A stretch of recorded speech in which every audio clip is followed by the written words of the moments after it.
nila, guys. Tignan nyo, oh. Ang daming elepante. Ang lalaki nila. Nakakatuwa naman.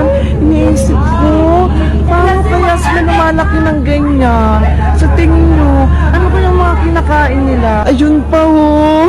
Ang lalaki nila, tignan nyo. Mga nakasakay pa yung mga tao. Ang galing naman nila. Ang laki niya, ayan, oh. Ang laki niya sobra. Nakakatuwa naman. Gusto ko rin sumakay dyan, kaso natatakot ako eh. Natatakot akong sumakay sa ganyan. Baka hindi ako kaya. Natatakot kasi akong malaglag eh. Si Big Bird na lang kaya sumakay dyan. Gusto mo ba, Big Bird, ikaw sumakay dyan? Ang ganda dito.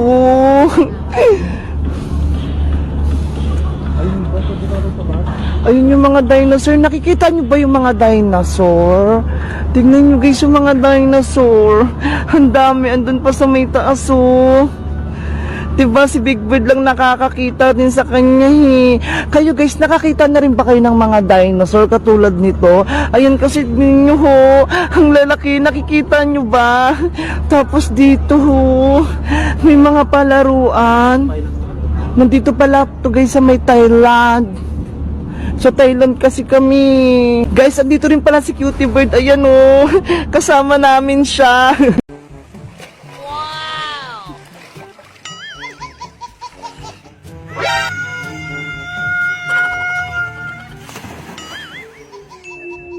Bebang! Ano po yun, Nay? Bumili ka nga muna ng mantika dun sa tindahan. Bilisan mo, para makapagprito na tayo ng ulam natin. Opo! Ay! Mukhang uulan ah! Ang sarap paligo mamaya. Bebang! Bebang! Ano yun? Gusto mo ba mag-swimming? Wow! Oo! Gusto ko nga mag-swimming. Inaantay ko nga yung buhos ng ulan eh. Huwag mo nang antayin yung ulan. Sumama ka sa amin, may pagliliguan tayo. Ha? Saan yan? Tara na, aalis na yung sasakyan namin. Sige, tara na. Later. Ala, swimming pool! Swimming pool doon. Yahoo! Wow! Ang ganda dito. Kaso, pwede ba kaya diyang maglublob? Wala naman tao. Maglulublob ako kahit konti lang. Nakatindak ka. Hindi ka member ng pamilya. Bakit nandito ka? Ang ginagawa mo? Hindi ko po kasi alam pa uwi eh. Pwede po ba ako mag-swim ka? Ay, hindi. Pang member lang ng pamilya ko. Ano ka pa? Hindi pwede dito, mga butante. Ba yan? Sayang naman yung pagpunta ko sa inyo. Sumama ako. Ay, wala tayong magagawa. Hindi ka member ng pamilya. Ay, naku. Kasi magpadulas. Ay, naku, magkatuloy ka. Bahala ka sa buhay mo. Sige, pwede ako magpadulas. Okay. Pinayagan niya ako. Hala, ang lamig ng tubig. Wow!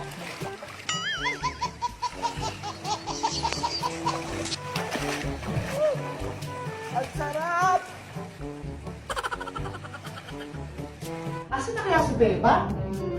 Anong oras na? Saan ka bumili ng mantika? Oh no! Hala, gusto ko magpadulas! Wala, nakakatakot.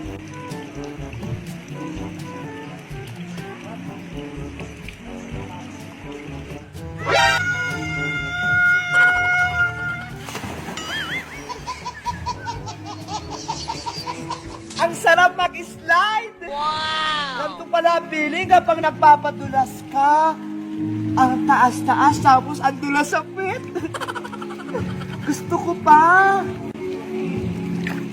Buti na lang pinayagan ako ni ate mag-swimming. Ang bait niya. Yahoo!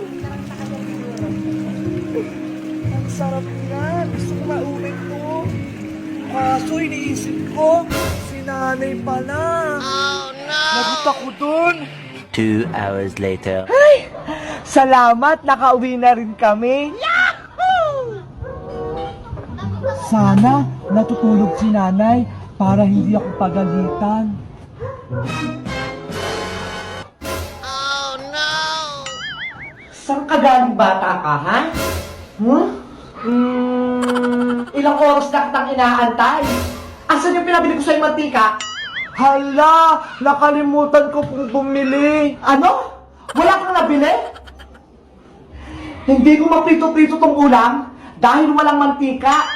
Kanina pa ako gutom. Halika ka dito, bata ka. Makakakin ka talaga sa akin. Huwag punan. Huwag po akong takbuhan, bata ka. Mayaan ka talaga sa akin.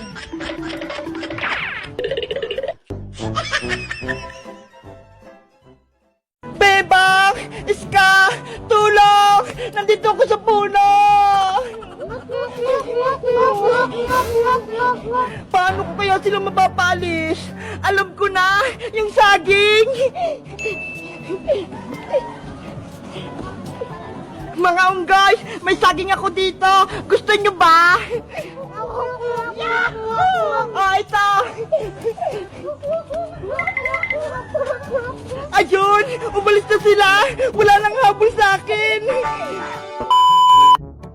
Princess! Nasaan ka na? Princess! Yuhu! Magpakita ka na! Iska! Pahapon na! Hindi pa rin natin nahanap si Princess! Kaya nga bebang eh! Tapos si Teacher Magda, wala rin! Baka tayong dalawa naman yung maligaw! Ang sukol-sukol pa naman dito sa gubat!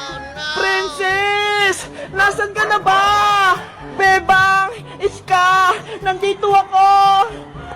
Ay! Si Princess yun, Iska! Tara! Puntahan natin! Doon siya nanggagaling, oh! Princess! Nasaan ka? Bebang!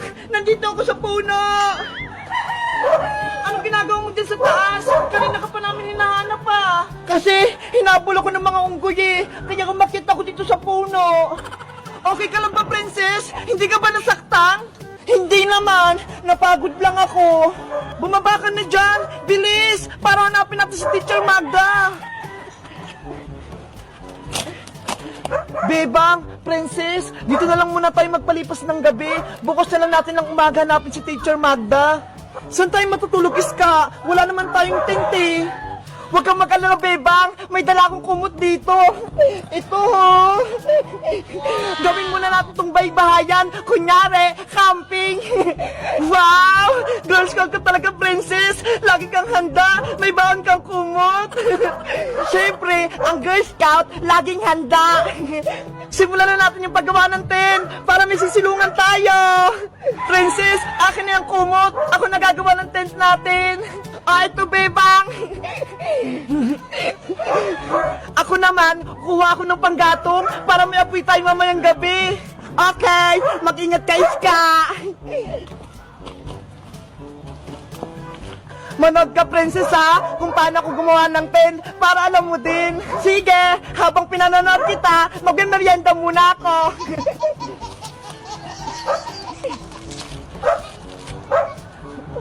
Dito na ako gagawa ng tent para may baybayan kami.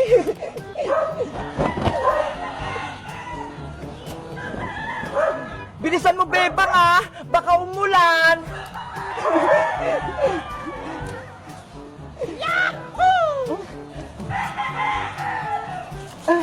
Princess, tulungan mo ako. Itali mo rin to sa dulo. Okay, dito ba? Eto naman, pupukpukin ko para hindi lumipad yung tent namin.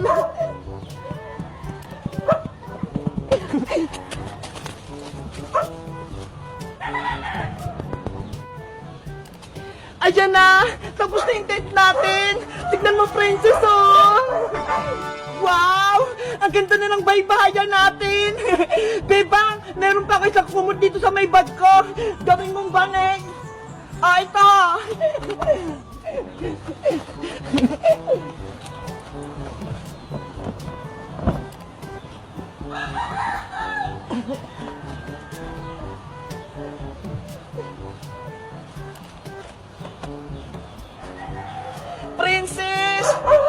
yung tent natin. Pati itong sapi natin. Pwede na tayo ditong matulog.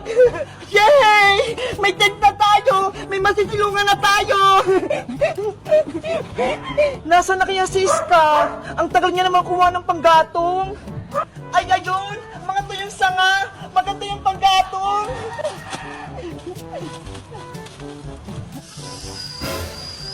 Ay, ayun, malaki! Ahas! Aray ko! Natuklaw ako ng malaking ahas! Tulong!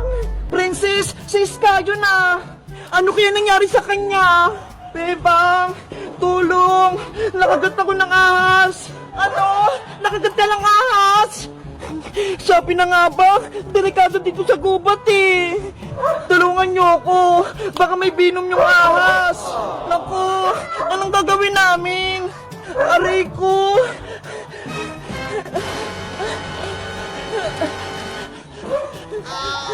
Iska, ano nangyari sa'yo? Bebang, poisonous na ahas yung kumagat kay Iska. Delikado yun. Ang sakit ng katawan ko. Nangihina ako. Iska! Iska! Hello guys! Nag-camping kami rito sa may bundok. Gumawa kami ng tent nila, Bebang. Tignan nyo ho! Ang ganda! Pero si Iska, kinagat siya ng poisonous na ahas. Ano kayang gagawin namin ni Bebang? Mag-like at mag-comment lang kayo para sa part 3 kung paano namin gagamutin si Iska. Bye-bye!